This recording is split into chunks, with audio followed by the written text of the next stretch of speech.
diktatorların tarihi hemme wagt meňzeş. Olar tarihte gahryman hökmünde galmak isleýärler. Hakykatdan bolsa olar tarihte diňe däli pikirleri bolan adamlar, adaty garakçylar, halky jedalandyrjylar, halkyny gynap, agyr güne salan gankorlar hökmünde tariha girýärler. Hormatly watandaşlar, şu sözler siz hiç kimi ýatdan okmaýyn. İň esasy adam diktatorun ähli däli pikirlerini ve ideýalaryny gulawasyan we dymyan adamlar şul hemme zatlar töleýär. Adamın pikir edýän we talap edýän demokratik ýurtlaryna häkimetler döwlet pullaryny halkyň har ýagdaýyna gowulaşdyrmak we durmuş derejesini ýokarlandyrmak üçin gönükdirmäge mejbur bolýarlar.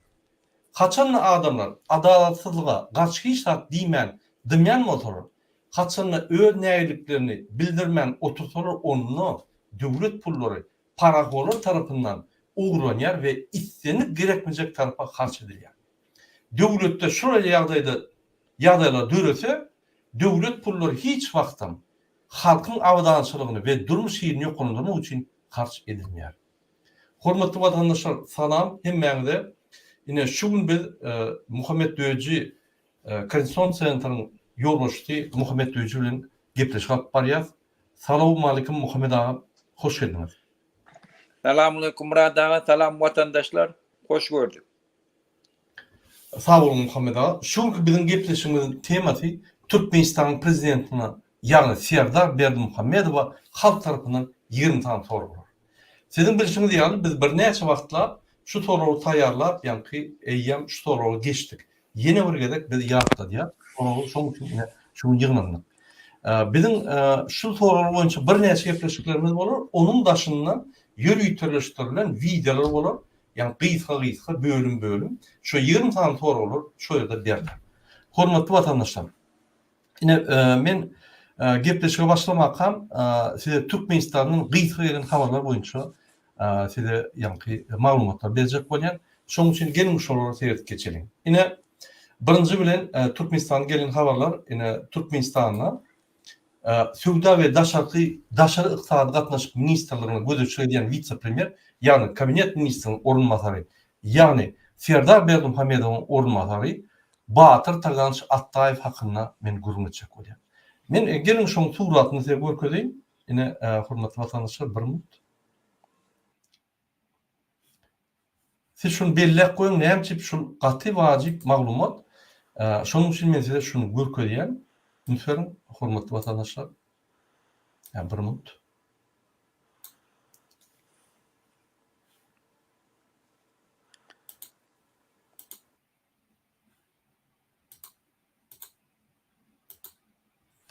Yine hormatly watandaşlar, lütfen şu Batyr Attaýew boýunça materiallar.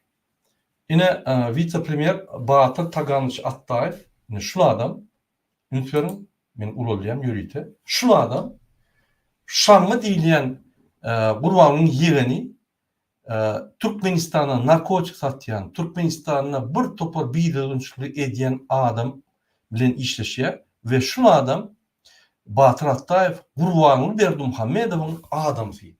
Ýagny Serdar Berdimuhammedowyň gurun hökümetindäki gurbanyň adamsy. Şu adam Batyr Attaýew we Gülnugdiýew bolan soň Serdar Berdimuhammedow hiç ýyly döwletde urandyrmak mümkinçilik ýok. Ine mysal üçin ýakynlykda Gurbanyň Berdimuhammedow agzyndan geleni öz ogluna söýdi. Sokulma, men näme goýdum, diňe kreslany saklamak üçin goýdum diýip üstüne bir topar sözler ýa-ni söýüp näme dip şoň hiç tada goşulmady ýaly aýdýar. Sen teňdereňe adamlar işlersen ýöne kreslany gujaklap kukla ýaly bolup otur, başga senden hiç tat gerekkä, hiç tat başaryň ok diýip ýa-ni söýýär.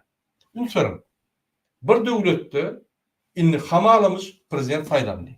Şu saýlanyň prezidenti da ýa-ni öz wezipesini goýup bilen adam, kezzap Gurbanyň Berdimuhammedow dogry kontrol edýär we şonu ýa-ni näme etmeligini aýdýar. Şoň üçin biz inni şol iki ataly ogullan hiç tada garşymaýar. Gurbanyň siýasata düşnükli. 16 ýylla halkyň pulunu ogurlap, öz arkadaş şäherini gurup, hizir edip, gitara çalyp, saz çalyp, ritmlok çalyp, ýa-ni DJ bolup, ralçı bolup, atçı bolup, attan yıkılıp bütün dünya maskara bolup getmiyordu. Ine şol dağıtlar yine devam edecek bolýar. Ine şoň üçin biz ine demokratik opozisiýa, ýani Muhammed Ağa, Ahmet Zapar, bir topar blogger, bir topar aktivistler bolup, ýürüýtürüşdirip 20 tane torgu taýýarladyk Serdar Berdimuhammedow. Egerde sen prezident bolýan bolsaň, ona şu soruga sen jogap berýärmi? Sebäbi soňky 33 ýylyň dowamında Türkmenistanyň neber prezidenti, neber kabinet ministriniň ýolbaşçy olan prezident hiç wagt halkyň öňünde jogap berip görmedi. Ine biz sorular taýýarlanýanda şu sorular nämen netijesinde, nämen esasynda şu zatları, şu sorular berýär. Ine şu konstitusiýa baglanyp, şoňa esaslanyp biz sorular berýär. Biz ýöne kelleden alyp soru beremdik. Bizim berjek sorularymız konstitusiýanyň esasynda prezidentden atçot, ýagny jogapkärçilikli edilen işler boýunça jogap bermek sorulary taýýarladyk. Ine hormatly vatandaşlar, ünsüriň şu Batyr Ataýew diýen kezzap gönden göne Şammy we Gurbanyň arasynda işleýär, iki tarapyny işleýär. Şamma da Gurbany. Ýa-da şu adam aýrylsa, onu diýmek Serdar Berdimuhammedowyň bir mümkinçiligi ulanýar, ýani döwlet dolandyrmak boýunça. Hormatly vatandaşlar, mundan başga Gurbanyň MHM polislere we işgärlerine gaty häzir käň sözler aýdýar. Onu elbette öyle demokratik opozisiýanyň wekilleri sizden köp habarly bizim aramyzdaki men oglum bilen özümiň arasynda bolup geçen zatlara. Siz habarsyz. Onu elbette öyle diýip bular söýýär, anlan edenni. Ne bize habarlar özleri iýerýärler, ýani hemme gulukları iýerýär. Hökümetdäki işleýän adamlar hemmesi iýerýär, bizar bolmuş atal oğlundan. Şoň idiot häreketlerinden, idiot alyp barýan siýasatynyň içki daşky sosial siýasatlarynyň bizar boldy. Ýadyňyzda bolsa biz size maglumat beripdik, hormatly vatandaşlar, rejim taýyşçylar, ýani MHM guluklary, polisiň awurlary, taýyşçylary tutup, şolary ýani hemme bolup geçen zatlar, ýani taýyşyň içindäki halk bilen gürleşýän zatlary bize aýdyp, biz ýani halkyň pikirlerini bilmeli, bize aýdyp durun diýip şolardan talep etdiler. Ýöne taýyşçylar şolara jogap berdiler. Biz kazyollyk etjekkä, biz öz halkymyza garşy gitjekkä diýip şolara şeýle jogap berdiler. Inni MHM gullugy we polis gullugy talipleri we mulimleri çödýär. Siz hökman jogap bermeli, siz hökümetden pul alýaňyz, ine siz bize aýdyp durmaly, kim näme gurulýar, kim näme diýär we beýleki şu meňdeş zatlar kim nägeliklerini belirlerýär. Kim ýa aktiv bolýar, şu zatlary köwlep tapalmak üçin MHM guluklary we polisiň awur bölümi ine şu zatlar edýär. Indi gysgaçyk aýtsam, men organ işlerini, waýenlara we MHM-de işleýän işgärler, polisde işleýän işgärlere, halk bolýan adamlara minnetdarlyk bildirjek bolýan. Sebäbi soňky wagtlar halka gaty basyşlar edilenok. Ýöne aşağıda bir paraforluklar bar, elbette ýöne öňkü ýaly siýasat tarapdan halka basyşlar edilenok. Inni organlaryň, waýenlaryň hemmesi dogry düşdiler. Şu ata ulan tolk ýok. Hatta waýenler bilen organlar ine 30 maýda öz ýani ýürüýte harby sapaklaryny geçirdiler. Şo ýara glawnokomandowyçy diýip öňe atlandylar. Ýani baş ýani Türkmenistanyň baş serkerdesi barmady. Gorkdular. Sebäbi ýadyňyzda bolsa Iranyň ýani prezidenti vertolyotda atwalar. Şularym bizim waýenler bizi atwalar diýip atal ogul şo ýere barmany gorkdular. Ine şu atal ogul Türkmenistan dolanyp gelýär. Türkmen halky san öňüp bilmeýän, hiç taýdy başarmaýan, hünärsiz, hünärmençilik gaty pes idiotlary münasip däl. Hormatly vatandaşlar, ine şu ýaly kiçik informasiýa geldi. Informasiýany köp men hemmet aýdyp bilemok. Şoň üçin biz gepleşe başlamakla men Muhammed Ağadan sorajak bolýan. Muhammed Ağa, şu ataly ogul inni MHM gulluklaryna daýanýar, waýenlara daýanýar, Türkmenistan dolanajak bolýar. Bunun bir ıqtisadi maksady programmasy ýok. Iqtisat meýilnamasy, Aliýew meýilnamasyny uğurlap ýöne bir aýdyp geçdiler. Şondan soň hiç zat ütkeni Türkmenistan benzokolonka dönni, ýagny zapraw stansiýa dönni, gazyny we newidini, ýani benzinini satýardy. Şoň esasyna döwlet dolandyrýar. Muňa näme diýjek? Dogry mu şonuň edýän zatlar ýa-da türkmen halkynyň dogrudan wagty geldimi? Türkmenistan prezidentine soru vermeli ve edilen işler boyunca talap sorulmalı. Näme etdi? Näme çip Türkmenistan şuna geldi? Siyasatta, iqtisadiýatda, sosial problemlerinde, daşky siýasatda, içki siýasatda diňe katastrofa. Onu ýa-ni yatırjak, buraya yatırjak bolsaňam, onu şuraya yatyryp bolmaýar, onu has güýçlü talant, hünärmen ýa-ni hiç zat başarmazlıktan hünärmen bolup şonu çeýip ýatyraýmadan bir normal adam, bir tehençe bilim bolan adam şu derece döwlete ýetip bilen o. Siz muňa näme diýjek? Söz sizin. Sesiniz gelen ok Muhammed ağa. Kıyın görmen sesinizi açın. Sesiniz gelen ok. Sesiniz gelen ok Muhammed ağa. Meni eşitýän bolsaňyz sesiniz gelen ok.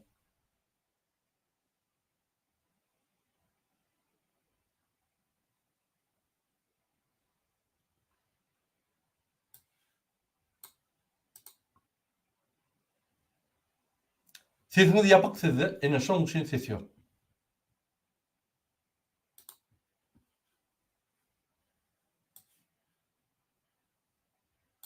Ses gelen ok. Ýalňa gelip durdy onun, häzir ses gelen ok.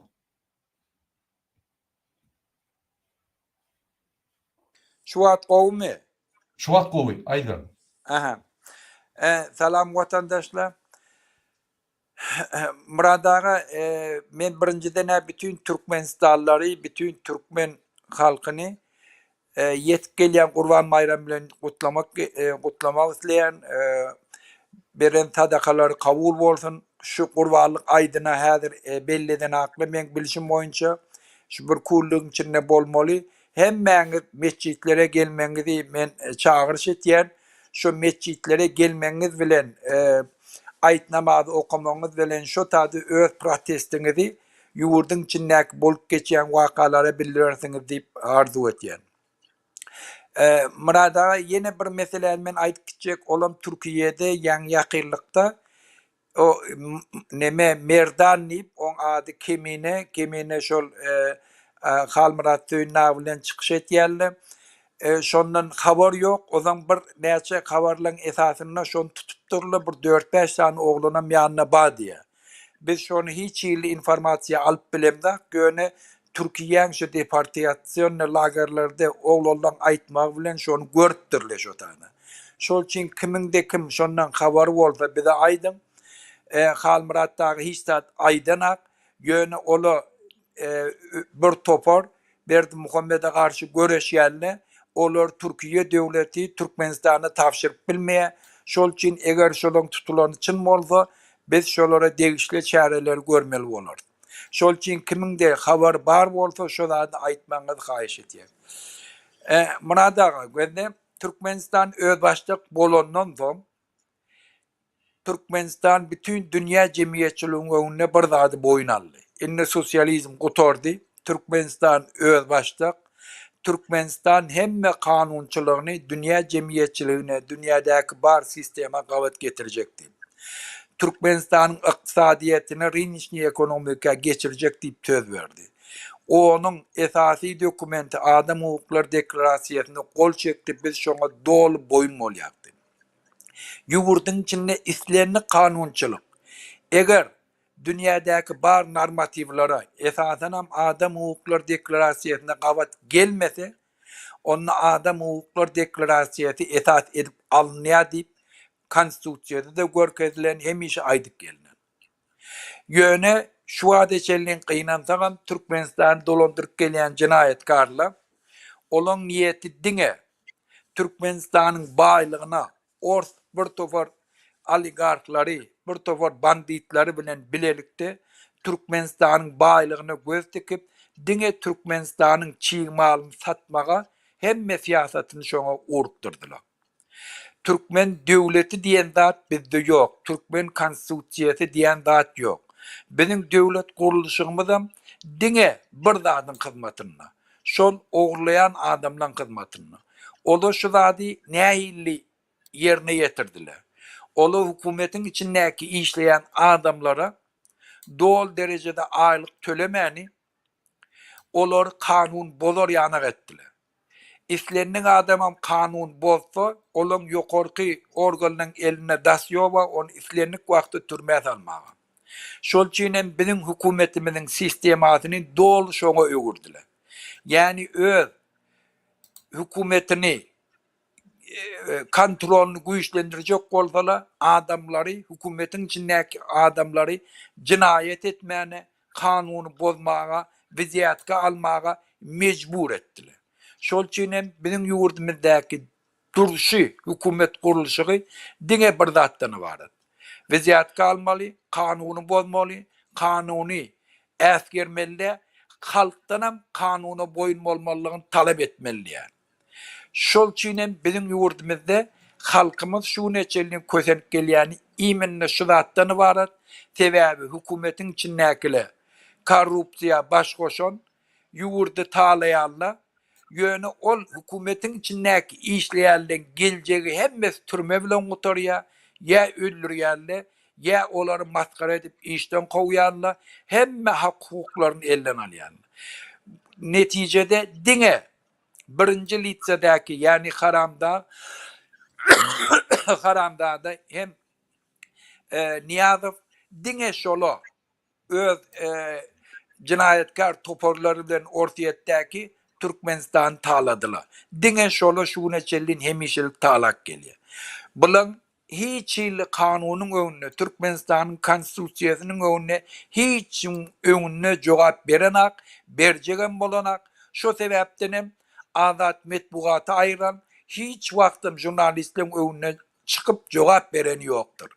Türkmenistanyň baýlygyny, Türkmenistanyň neftini, gazyny nire satdy, näçe satdy, pullary näme etdi, hiç wagt şoňa jogap beren akly. Şu zady näilli şulara mümkin boldy. Birinciden ýanky hukumetin içindäki işleýän adamlara yeterlik derecede aylyk tölemediği üçin olar bagşla olar cinayet etmäge mecbur etdi. Cinayet eder adamam cinayetkarın ýokorundäki ýol başçylarynyň elindäki hyzmatkary bolýar. Şolar näme diýse, erkek adamla, binamyz adamla, biwejdan adamla, öz imanyň, wejdanynyň garşysynda öwrülýän adamlar bolýar. İkinci tarapdan bizim halkymyzdan gorky sistema bilen öňkü Sowet döwrüne döredilen mehanizmiň esasyna bizim halkymyzy howp astyna, gorka astyna hemem eýetçiligi şoňa bermäni, yeri hususy eýetçiligi Türkmenistanyny kömeltmäni olary bir eýesiz, erksiz adamlara öwürdiler. Olary siýasatdan daşlaşdyrdylar. Şo sebäpden hem Türkmenistanyň döwleti şu neçelin Türkmenistanyň yerleri hakyky eýelerine berenak. Ýoksa Türkmenistan öz alan borçnamasynyň esasyna rynişni ekonomika geçmeli. Rynişni ekonomika geçmeklik, yani sosyalistik sistemadan atkaz etmeklik. On manasam şundan ibaret, birinci oçurtda Türkmenistanyň yerleri halka bermeli.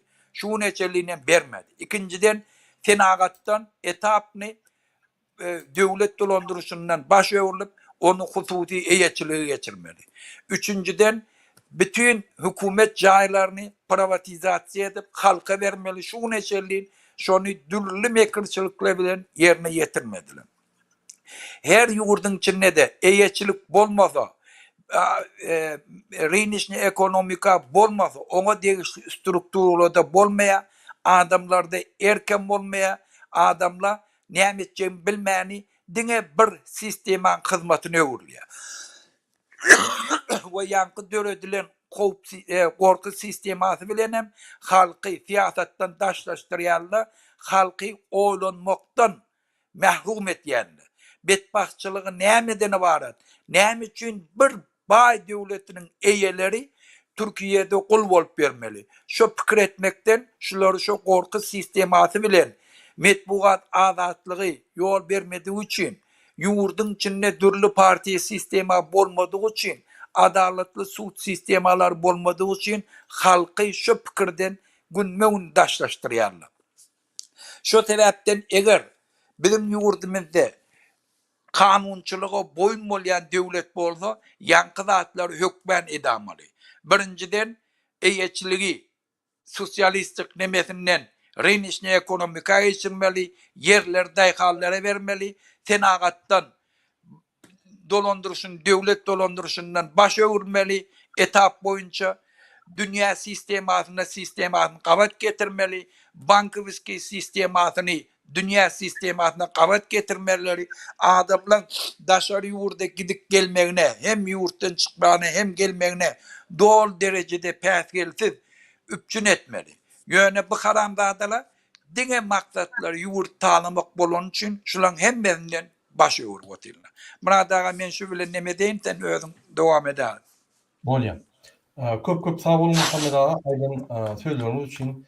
Hormatly watandaşlar, gelin men size ýahtadaýyn, ýa-ni ýoş-ýoş bizim beren soralarymyz. Ýagny 33 ýyllar şul iki diktator Gurban bilen Gurban bilen Türkmen başlaýan diktator Türkmenistan diňe öz hususy eşiline geçirdi. Türkmenistan döwleti bilmedi.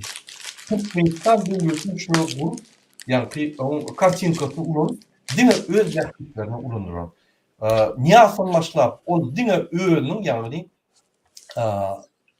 özüne bir topar statuyalar gurup, bir topar köşkler gurup, bir topar öýlerine jaýlar gurup, köşkler gurup, Türkmenistanyň halkynyň pullaryny iki tarafa vurup oturdy.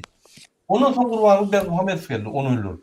Bu bolsa keyip çekip Türkmenistanyň pullaryny aşgabady urýan diýip şo ýerden öz guruşuk biznesini başlap, şo ýerden pullary oglap, pedledip, at çapyp, pedledip ýöredi. Oglan getirip koysa diňe öz, ýa-ni oglunyň arkasynda öz siýasatyny ýene dowam edýär. Öz prezidentlik siýasatyny.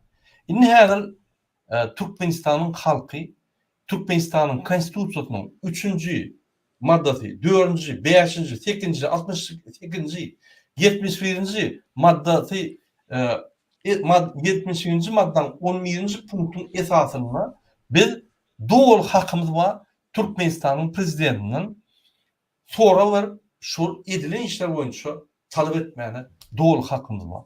Şu sorular 33 yılla cemlenip yine şu gününe cemlenip şu sorulara cevap verilmedi. Yine şunun için şu konstitusiyanın 3. 4. 5. 8. 68.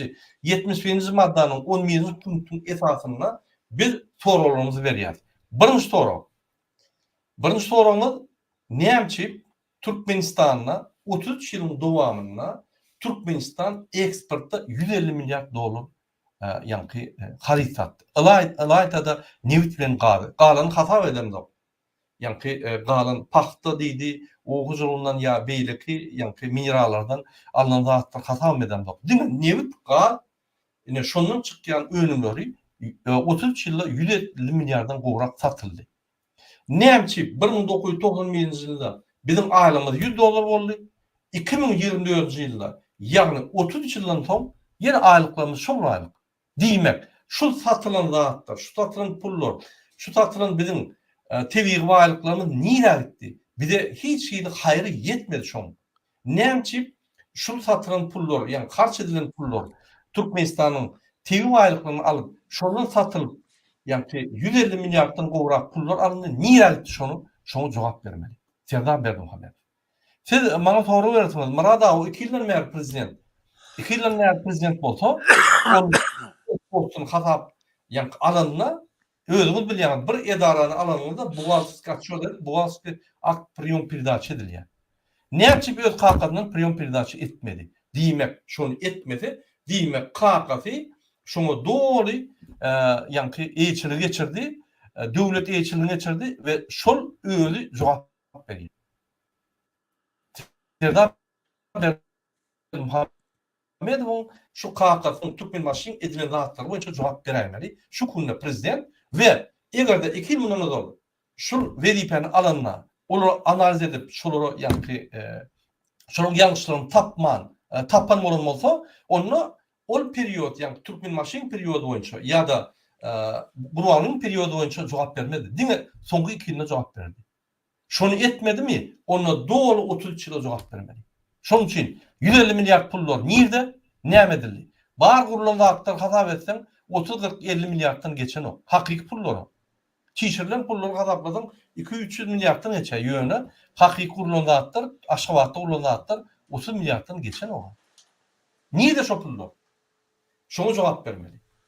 Oğlum Türkmenistan'ın konstitusiyasyonunun yani 14. statyasının esasında ve Türkmenistan'ın gражданları TV'ye aylayan TV'yi yani bayraklarını satılıp nire gidilýäni biz bilmäni hakmady var.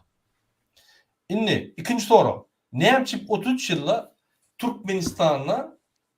Türkmenistan'ın prezidentinin aylygy 12 milyon 12 000 dolar olan dolar möçörüne näçip Türkmenistan'ın halkynyň aylygy manat möçörüne 100 dolar.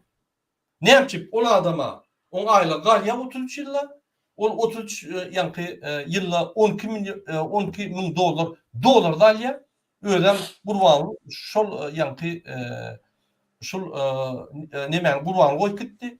Men dolarda almasam men manatda näme etjegimi bilemokdy. Dolar dalýa prezident wedipe oğul geldi wedipe olam dolar dalýa näme Türkmen halky dolar dalan.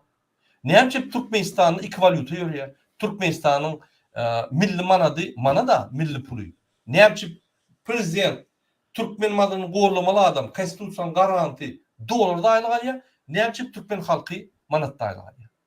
Şonu düşündürtün. Onu düşündürmek için yani 33 ýyllar taryhy bilmeliler. Şunkuny şol aýlyk alýarmy? Düşündürtün. Näme haýsy konstitusiýaň haýsy maddasynyň esasyna o dolarda 12 000 dolar aýlyk alýar. Näme onu biz yani manatda 100 dolar alýar. Han deňlik, han adalatlyk, han konstitusiýaň garanti. Ine şu soruga jogap berin. Üçüncü soru. Ine 33 ýylda Türkmenistan'da pensiya 30 dolar. Näme Türkmenistan'da adamın pensiyası 30 dolar. 600 manat. 600 manada yaşap bolýarmy? Şul pensionerler günlerine näme görmeli? Mundan beterde adam aýdym size. Bu pensionerler diňe yani pensiyasyna yaşanok. Ol işlemedik oğul çağlarını yani şonuna saklayalar. Şu pensiyon hasabyna saklayalar. Diýmek şu 600 manada diňe pensioner däl onun çağlarına yaşaýar. Näme şuraya baý döwletde dünýäde 4-nji ýerde duran gaz baýly boýunça döwlet Türkmenistan'ın baýlyklaryny eksport edip ýylla yani temp развития yani ekonomikaň ötüşini gurkadýan döwlet näme 30 dolar pensiya berýär. Öz pensionerlerine. Näme 30 dolar yaşap bolýarmy? Ya bilen okmy Serdar Berdimuhammedov şol atlary? Ya da näme iqtisad ministrlikde işleyen adamlar bilen okmy? 30 dolar yaşap bolmajagyny. 30 dolar bir sany bir halta un düşýär we bir kila et düşýär. Başgalar düşen oga. Onun ýagny, onun yani beýlik produktlaryny, ol öýler ýumak üçin her himik produktlaryny, transportda tölemäni, kwartira tölemäni, elektr energiýa tölemäni o niýeden alýar? Şoň üçin muzurkolorda getipýarlar. Şoň üçin görgül pensionerler kimin çağlary daşurtda işlemede muzurkolorda aýlypýarlar. Türkmenistan prezidenti muzurkolorun garanti näme şuna yani ünferen o? Näme şu zatlar çöden o? Ne şuna jogap bermeli? Näme pensiyalar 30 dolar? Yine inlik soru näme bizde Türkmenistan'da doğru internet işleniyor. Bizim hakiki konstitusiyon esasyny biz yani Türkmenistan'ın 40. maddanyň Türkmenistan konstitusiýasynyň 40. maddanyň esasyny biz istenlik informasiýa almaly, alyp bilmeli ve onu hiç kim baglap bilmeli. Näme şu konstitusiýanyň 40. maddasy bozulýar. Näme internet işleniyor. Näme başga yani mass medialar işleniyor. Azat mass medialar ýok. Diňe hökümetin ki 20-30 goly jurnal, gazet, yani telewiziýa bar. Başga zat ýok. Näçip şahsy hususy telewizion ýok. Näçip husus gazetler ýok. Näçip husus neşriyatlar ýok. Näçip husus medbuwat ýok. Ine şu Türkmenistanyň 40-njy statýasy, ýani maddasy, konstitusiýanyň maddasy bozulýar. Türkmenistanyň prezidenti bozýar şu maddany. Jogap bersin. Näme menada şunu bozýar? 5-nji soru. Näçip her ýer Türkmenistan öz ýani granitsalaryny ýapýar, öz serhetlerini ýapýar. Her ýyl wizalary ýapyşdyrýar da Türkmenistanyň gражданlaryna daşary çykmak ýa mümkinçiligini peseldiýär. Azat hereketleri peseldiýär. Näçip Türkmenistanyň 26-njy konstitusiýasynyň 26-njy, 27, 28 maddalaryny we 39-njy maddasyny Türkmenistan prezidenti bozýar. Nämeň esasyna Türkmenistanyň bir vilayetden ýagny Lewap vilayetin ya Daşol vilayetinden Türkmenistan'ın Aşgabat şäherine ýagny paýtagtyna barp bolanok. Näme esasynda siz şonu gadagyn edýäňiz? Näçip Türkmenistanyň konstitusiýasy bize şonu mümkinçilik berýär? Näçip siz beýleki vilayetten gelýän adamlary Aşgabat şäherine goýýaryňyz? Näçip şonu tutsaňyz başga ýa-ni vilayeta iberýäňiz? Öz vilayetine iberýäňiz. Näme? Aşgabat şäheri Türkmenistanyň gраждanynyň paytaxt şäher dämi? Ya beýlik vilayetlerdaky ýaşaýan adamlar näme? Türkmenistan gраждany näme? Ýa-da Türkmenistanda näme? Iki gражданlyk barmy? Biri Ahal vilayetinde ýaşaýan gражданlyk, ýa-ni Aşgabat paytaxt şäherine barp bilýän beýlik hem vilayetlerdaky ýaşaýan ikinji tipli, ikinji sortly gражданlarmy? Näçip şulatda bolup geçýär?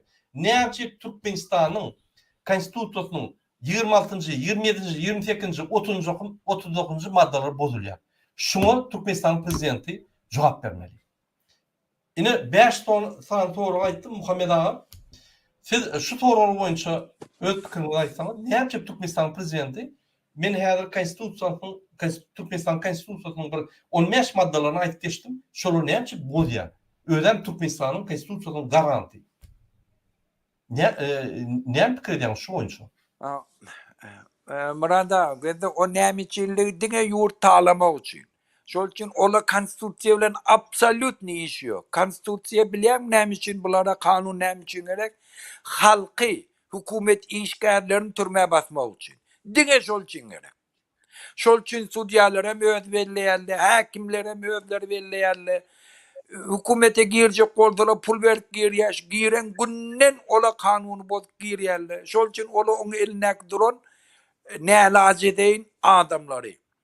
Şo sebäpden hem ola kanun bozmak diýen hukumet işgärlerine hiç datda her kimin başçak bolsalar türmäge kanuny öňe sürýärler. Bolly. Şol üçin bula kanuny ýerine ýetirene kanuny döwlet hemde bula gitmeli. Berdi Muhammed şoň tokmy hukumetden gitmeli. Bile ýurda talap oturan adamlar. Eger başgaça bolan bolsady, Türkmenistanyň baýlygy ola dünýäde nefti gazy baý adam ýurtda köp. Ola Norwegiýany gör, Türkmenistan ýa-da 6 milyon nasilýeti bar, bar näçe trillion dollar neftden gazdan gelen pullary depozitini şotdy, şonu ýörüýte topor döredip neftden gazdan gelýän puly budjete goşmany aýratyn bir rezerv fond döredip yürüyte toporlar, spesialistler çekip dünyanın yüzüne dürlü bankları investisiyon koyarlar. Şondan gelen pulları halka sarf ediyorlar. Ne illi bağ yurt? Oku studentlere, yurdun infrastrukturunu düzeltmeyene, yurdun içine iş orunları düzeltmeyene, halka yenilik derecede kredi verip adamları özleri biznes eder yani, özleri telekeşif olur yani, şert üretýärler. Adamları bilimli, hem sabdan öser yani şert üretýärler. Garrylygy dolu üçün ediler yani şert üretilýär. Medisine hyzmaty dolu adamlaryň hemmesini el ýeterli bolar yani şert üretilýär. A biziňki bolsa diňe ogurlaýar. Diňe ogurlaýar. Şol üçin bu kanun bilen iş ýok. Şo sebäpden hem halk kanun esasında hem hükümet işgärler bilen bilelikde Berdi Muhammed'e soruqları berse, Berdi Muhammed gelip hiç önüne cevap verip bilecek zadi yok. Hiç de cevap verip bilmeyen. Näme cevap versin? Şol üçin bula bir tofar cinayetkar keseklere hizmet etyen, bizim yurdumuz talap berýän adamlar, itler. Şol üçin bulardan biz dinmeli. Eger şulardan dinmesek, biz hiç wagt öz geljekki nesillerimize de asuda yurdu koyup bilemdak, asuda yaşadıp bilemdak. Häzirki yaşap ýörellerde diňe daşary yurtlarda kul bolup gezerler, garlygyny kösek geçirerler, çağalary kulçuluğa beýleki yurtlara gitmeli bolarlar. Eger şundan biz diýindik, biz yurdumuza eýe çykýak. Biz yurdumyzyň baýlygyna eýe çykýak. Biz yurdumuzy doly öz elimize alyp, yurdun içinde biznes edip, yurdun ykdysadyýatyny ösdürip, garrylara doly geljegi çağalaryna muhtaç bolmar ýanyk doly üpçün eder ýanyk edip bilýär. Ýaş oglanlar dünýäniň en gowy institutlaryna okap, bilim alyp, dünýä derejesinde sertifikatly, dünýäniň islenlik ýurduny hem Türkmenistanyň içinde işläp biler ýanyk şert töredip bilýär.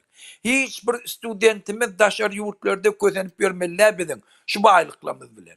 Yurdun içinde dünya sistemasına kavat getirsek, biz hiç yurdumuzdan çıkmağa gerekke. Dünyanın dürlü spesyalistlerini, hem investisiyalarını Türkmenistan'a çekip bilýär. Şunun hemmesine päskil berýänler şu karamdadı. Bizim türmelerimiz dolu adamlardan. Şunun 70% türmede oturmalı däl adamlar. Bigunah oturarlar. Ýa-da hükümet mecbur edipdir şolary oğurluk etmeyene, cinayet etmeyene. Şu kategoriya adamlar. Şol için hiç kaydı şola türmede yatmalılar. Şola türmeden boşadılmalı. Şola yurdumuzun iktisadiyetini östürmeye öz koşundunu koşmalı. Öz maşgalasının arasındaki bolmalı adamlar. Şol için kimde kim şuun kuun. Öz ece kakasında kostar çıkacak oldu. Öz çağalarına kostar çıkacak oldu. Şuun kuun şu yığırım sonraki hükümetin önüne koymalı.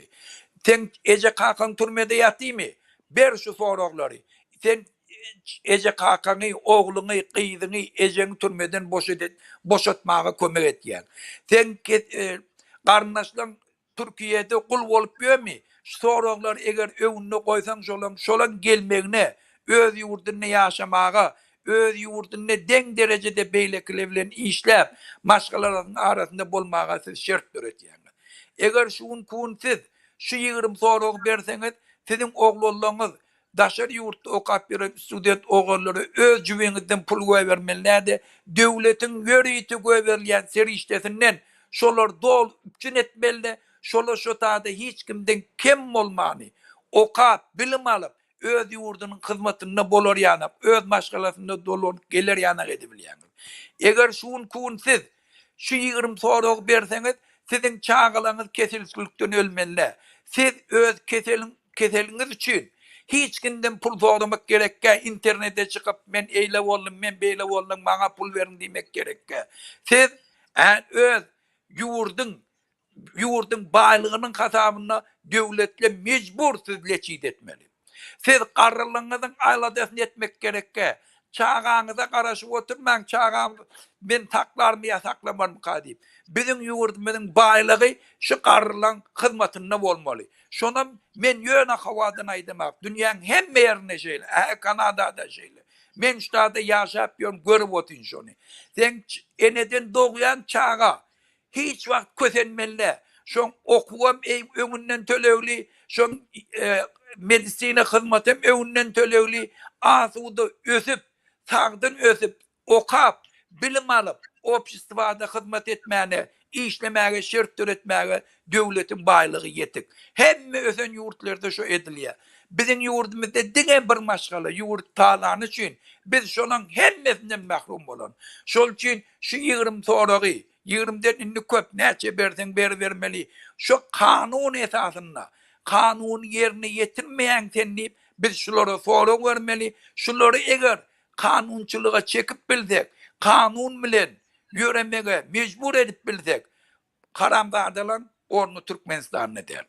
Murad ağa, men ýagdaýym biraz neme şu wat keselçilik men şu bilen gutaraýyn eger neme ruhsat berdi. Bor. Men soru aýdyp geçen hormatly Bolýa Murad ağa. efir dowam eder ine ünsürin. Mesela bir material okuyun, ünsverin. Şu materialla 2022 yıldan beri Türkmenistan'na nägerlik köpelýär, rejim halky gysýar ve hökümaty urgatda çalışmalar şu döwletde bolmaly. Egipt ýaly. Ne şol iki döwlet şo ýerde revolýusiýa ýa-da şo ýerde çalışmalar bolmaly diýip bir topar analitikler ketýärdi. Häzirem biz şoňa barýar. Türkmenistanyň ýagdaýy gaterber, Türkmenistanyň halky nägili köp wagtdan beri nägilik ösküp otyr we analitiklerim şonu tasdikleýär. Türkmenistanyň tiz wagtdan çalışmalar hökman bolmaly diýip ine tasdikleýär. Men size şonu gökejek bolýan. Yine bir reklam etjek bolýan Türkmençilik diýip bir Telegram chat bar. Hökman giýirin gaty-gaty materiallar bar. Menim köp okuyan şo ýerde käwat elimdegenine giýýän. Şo ýerde bizim taryhymyz boýunça bir topar makalalar bar, bir topar gowy makalalar bar we gowy informasiýalar bar terip bilerdim. Telegramda Türkmençilik diýip ýatsaňyz şonu görürsiňiz. Men o iýesini tanıyan tanamok bilemok ýadyma düşenok ýöne materiallar berýän materiallar gowy kelýär. Hormatly vatandaşlar, bizimle dowam edeli öz gepleşigimizi. Indi soragy geçeli ine Türkmenistanyna bizim halkymyzyň 5 tane soraklaryny Türkmenistan prezidentine aýtdyk. Indi 6-njy sorak.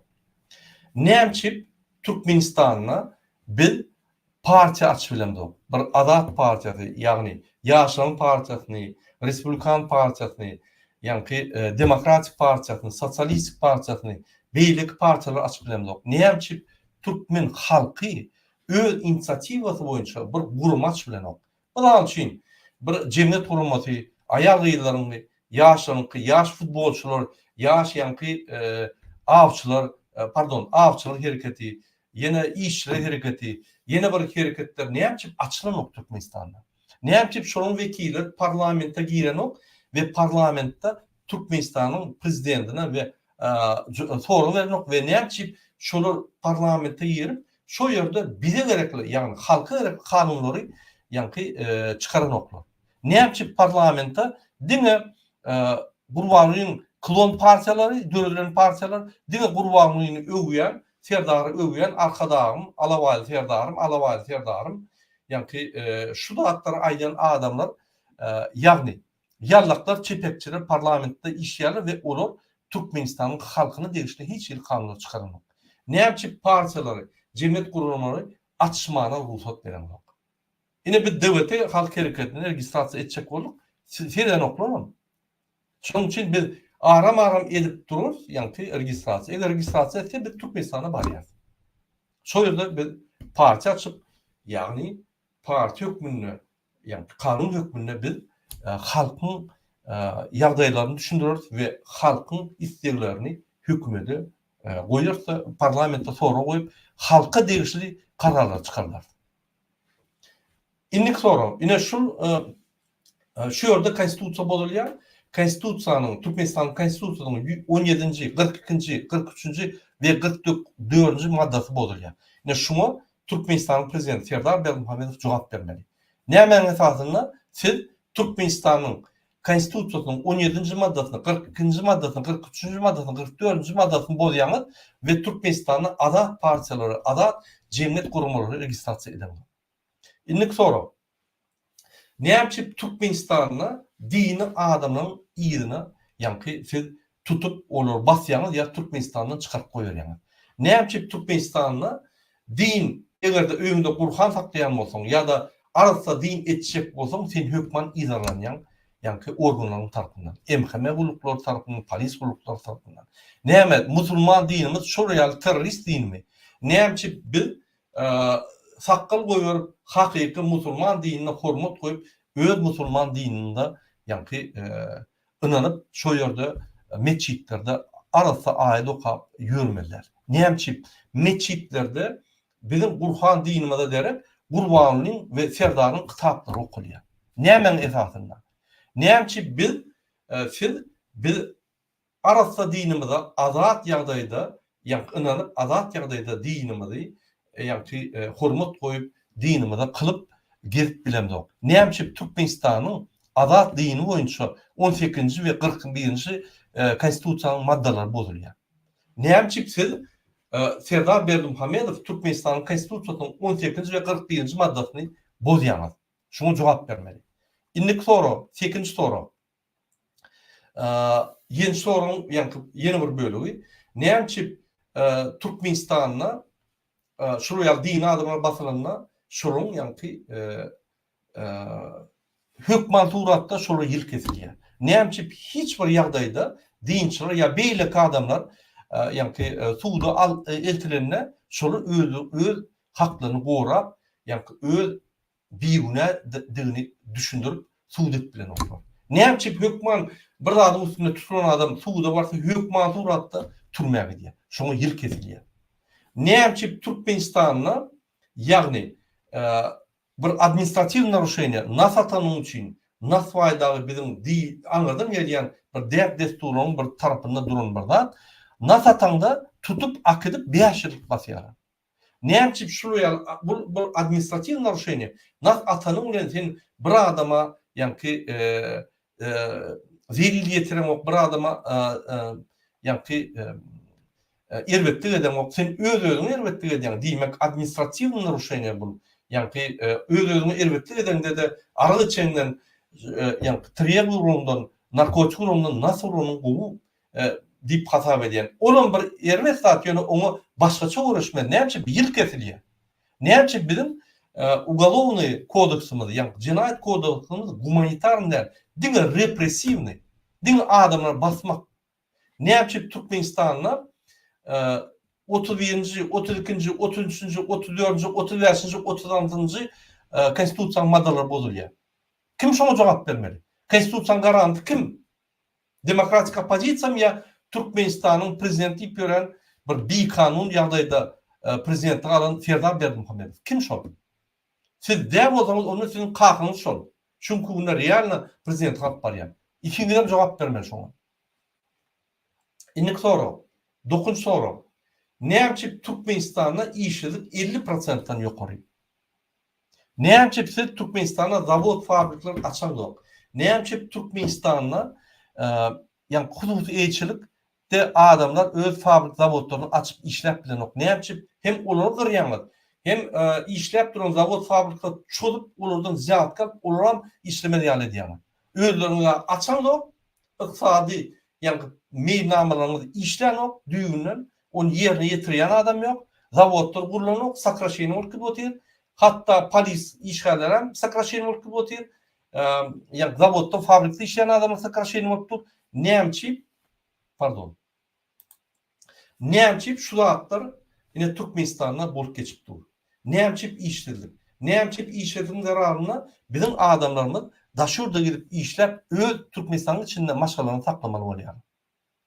O limet sizin ykysady programmaňyz dolu katastrofa barıp dolu ýatdy. Siz ykysady programmaňyzy ýerine ýetirip bilmediňiz bolýar. Diýdi bolýar şol. Näçe Türkmenistana ine daşarypda işleyen adamlar Türkmenistanyň ýerine daşarypda pasportlaryny çalyp bilen oklar. Nämen esasyna Türkmenistanyna Türkmenistan daşyna pasportlar, ilçhanalar, konsulluklar diňe bize administrativni servisler etmek üçin gurulan edaralar, gurulmalar işlenok. Bize servis edenok. Näçe bizim pasportlarymyz çalşanok. Näçe bize şahadatname gerek bolsa derhal bize kömek edip şonu täzeden berenok. Pasportymyz ýeten bolsa pasportymyz çalşanok. Näçe şol gurulmalar Türkmenistanyň migrasiýa kanuny 3-nji statýasyny bozýar. Türkmenistanyň konstitusiýasynyň 10-njy 91-nji statýasyny bozýar. Vens konwensiýasynyň 1963-nji ýyllaky Türkmenistanyň gol çeken Vens konwensiýasyny näçe şol bozýar. Siz Türkmenistanyň kanunlarynyň, konstitusiýanyň garanty bolup, näçe şu zatlara siz yer berýär. Näçe şu adamlar şu zatlary, pasportlary çalışmaýarlar ve her wagt sizin adyňyz ulanýar. Serdar Berdimuhamedowyň görkezmesi bar, biz çalyşyp bilemdik diýip aýdýarlar. Näme siz şuraya görkünme berýärmi? Ya siz şolu pasportda çalışma diýip aýdýarmy? Onda siz halkyňa jogap berin. Näme esasynda siz şol zatlar edýärmi? Konstitusiýany bolup, ýani Türkmenistanyň konstitusiýasynyň 91-nji statýasyny, maddasyny bozýarmy? Türkmenistanyň konstitusiýasynyň 10-njy maddasyny bozýarmy? Ve Viyens konvensiýasyny, ýani Türkmenistanyň Bolşa Viyens konvensiýasynyň 5-nji punktyny bozýarmy? Näme sebäpli? Näme olur ýaly bozor ýaly bir mümkin sizde sebäp barmy? Şonu düşünürmeli.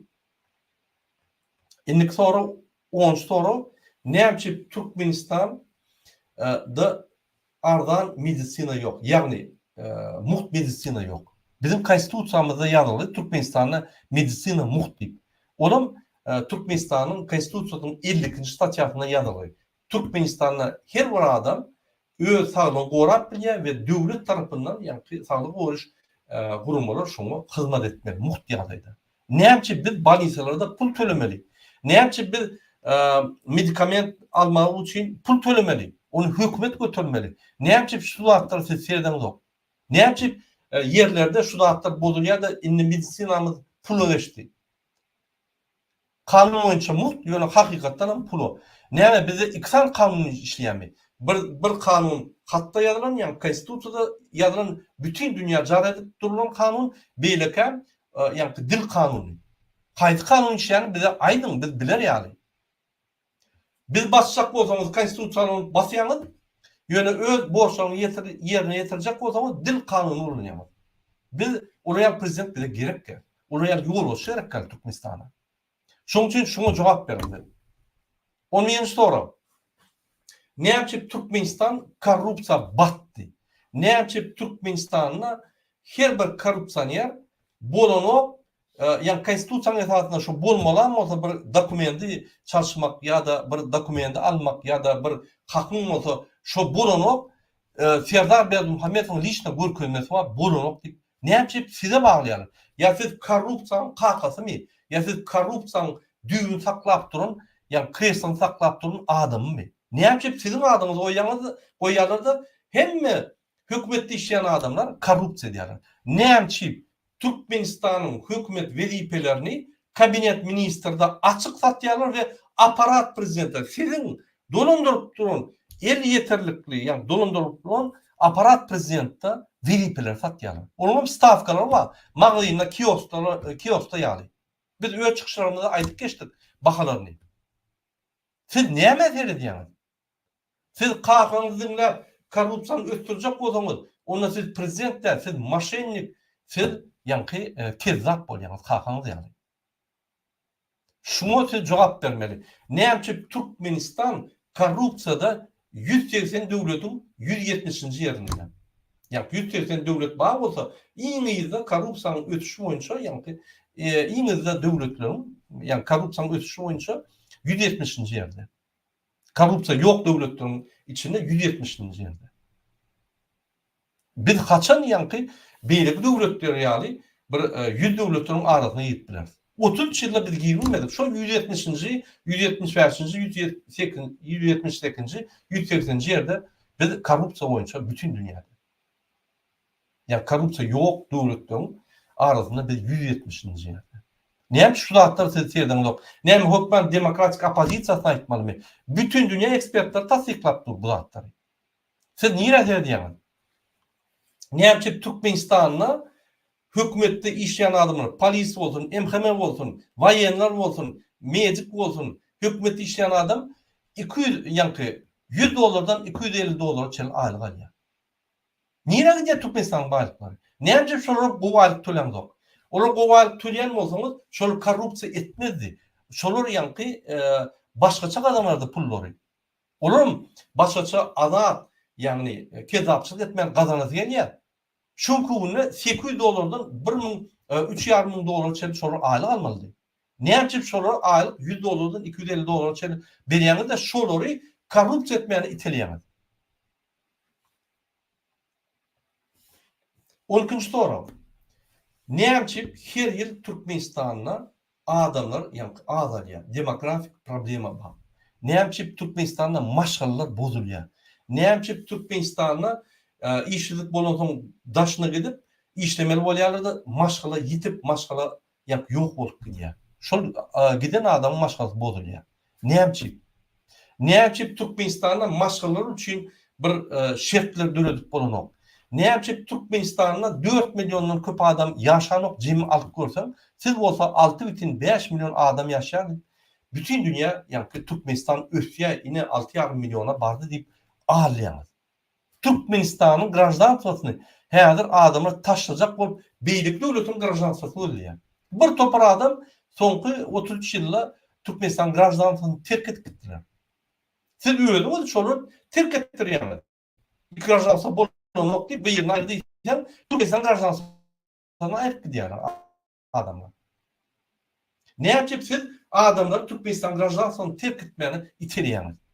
Han Türkmenistan ösýärmi?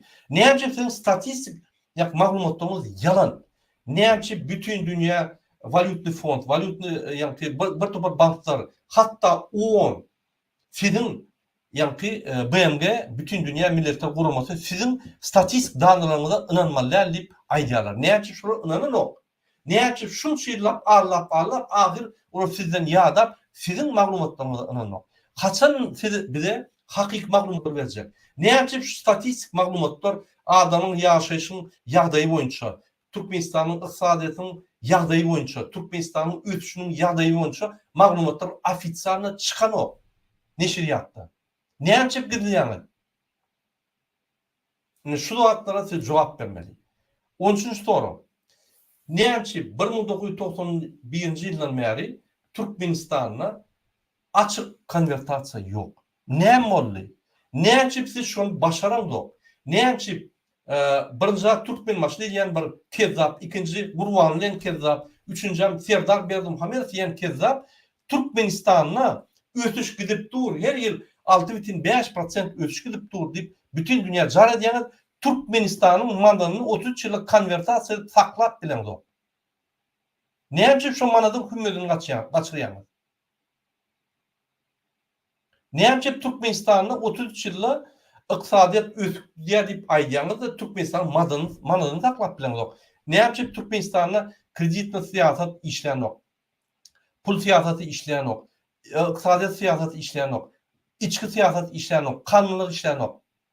Bu katastrofa dälmi? Siz 2 ýylda şu zatlar galdyrma, reformalar etmen, şunu katastrofa getirmediňizmi? Ine şu soraga jogap beriň halkyň gününe. Näçip 2 bazar bar? Näçip 3,5 ofisialny kurs, ondan pul çalyşyp bolanok?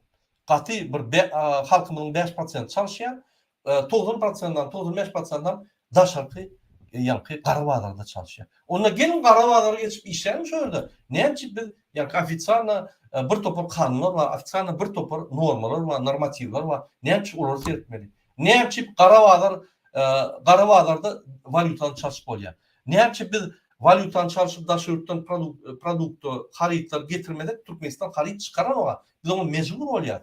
Näçip bizi agyr ýagdaýa salýarlar. Näçip 2 kurs saklap adamlaryň aýlyklaryny Qara bazardan berýäňizde bütün dünya ine $700-800 adamlar aýlyk alýar diýip alýar. Adamlar $100 aýlyk alýar. $150 aýlyk alýar. Iň gowsy $250 aýlyk alýar. Näçip ministrler $250 aýlyk alýar. Elbetde korrupsiýa ederler. Näçip MHM, polis, wayenler $250 aýlyk alýar. Elbetde korrupsiýa ederler. Elbetde ýaşamak üçin olar köçe çykyp adamlar talamaly bolýarlar. 10-njy soru. Näme üçin sizin kahyňyz size Türkmenistanyň gahrymany diýip medal padarka berdi? Haýsy gahrymanyçylyk etdiňiz?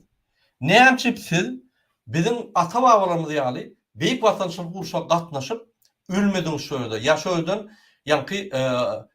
ýeňip gaýtmadyňyz? Näme üçin siz şu günde hiç ýerde uruş ýok, şu günde 2 ýylda gazanan adyňyz ýok. Katastrofa eltiniz Türkmenistany ýöne muňa garamadan sizin kahyňyz Türkmenistanyň gahrymany diýip size medal berýär. Näme esasynda? Näme iş etdiňiz medal alar ýaly? Şonu düşündiňiz.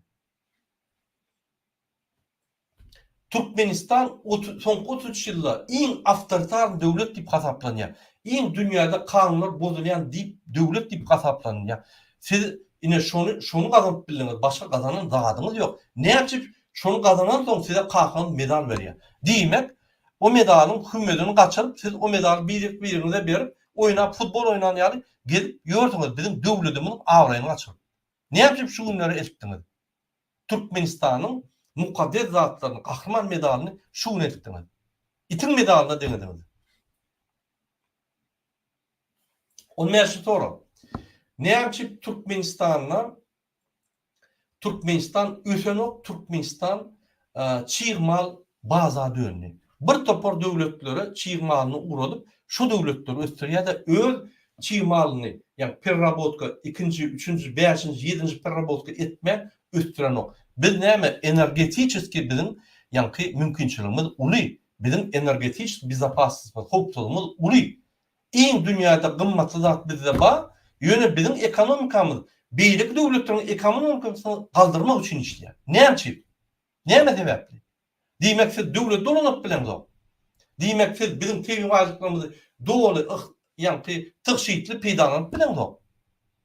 Bizim TV varlıklarımız ahir birinin kuturara hangi bottur? Hangi teknoloji? Hangi teknoloji var? Hiç şart yok. Şu benzokolonka, benzozapravka. 16. soru. 16 soru aytdım, 17. soru.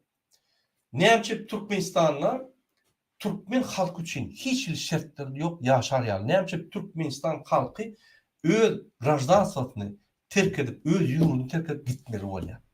Ne yapıp Türkmenistan'la velayetlerde, etraflarda, küçük ovalarda yollar, köprüler, zikeşler, kanallar, yani hovuzlar arasında yollar ulanok, köprüler ulanok, ya remont edilenok. Ne yapıp ovalarda, etraflarda, şehirlerde klublar, poliklinikalar, balnisalar, yani medeniyet öyler,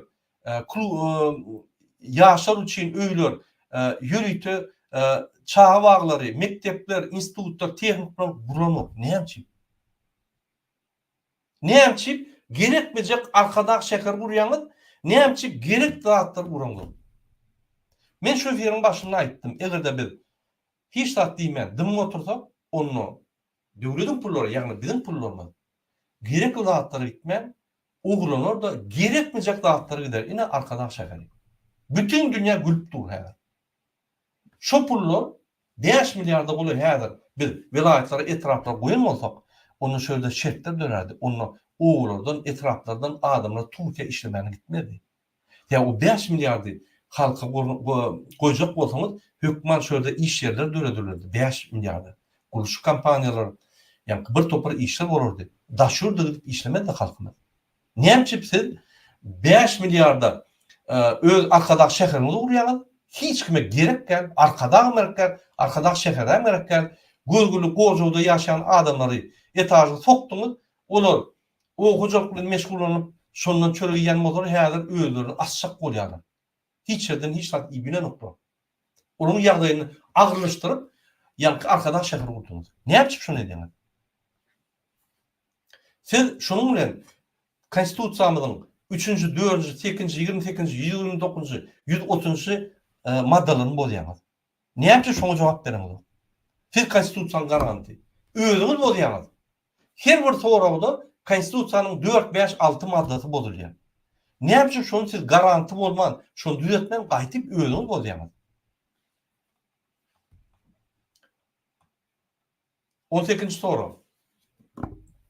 Ne yapıp Türkmenistan'ın 1,5 milyon halkı daşarıda işlemeli oluyor ve şu yerde bizim bir topar halkımız 10-12 saatlap işleme oluyor. Rossiyada, Türkiye'de ya başka devletlerde közenip ya ölmeli oluyorlar ya da yaraman banisa düşerler. Ne yapıp bizim ilçihanlarımız şoları kömek eden o. Ne yapıp şoların yani strahowkalarını hükümet tölen o. O Türkmenistan gраждане. Siz özünüz personalna boyun alınız. Men Türkmen halkına hizmet ederim. Ne yapıp şolara kömek yok. Ne yapıp şol ölün adamlarımızın cesedinin Türkmenistan'a geçirmeyene ruhsat veren yok. Ne yapıp hükümet öz pulunu goýup şu adamlaryň öz türkmen grajdanlaryň jesetlerini Türkmenistana geçiren ok. Uly pula merakkan o. Näme şol edilen ok?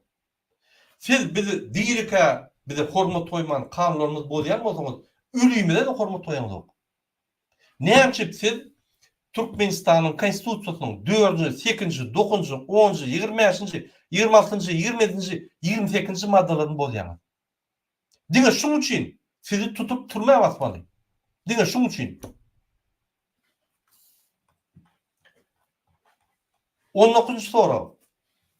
Näme Türkmenistanyna bilim ministrligine 100% korrupsiýa. Näme bizim studentlarymyz, ýa-ni taliplerimiz mektebe oturup okuw girmek üçin $50.000 $150.000 çeldi zatka bermeli. Okuw girmek üçin.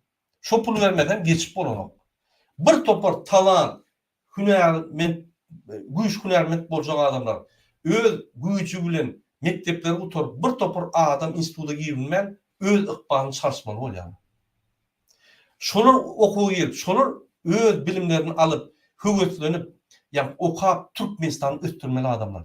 Näme beýleki hökümetdäki işlerin korrupsiýanylaryň çağalaryň pullaryny olar Türkmenistana ýa okuwlara salyp, universitetlere, institutlara salyp, biz ýene de bilimsiz hünärmentleri alıp ýene Türkmenistan çöktürýär.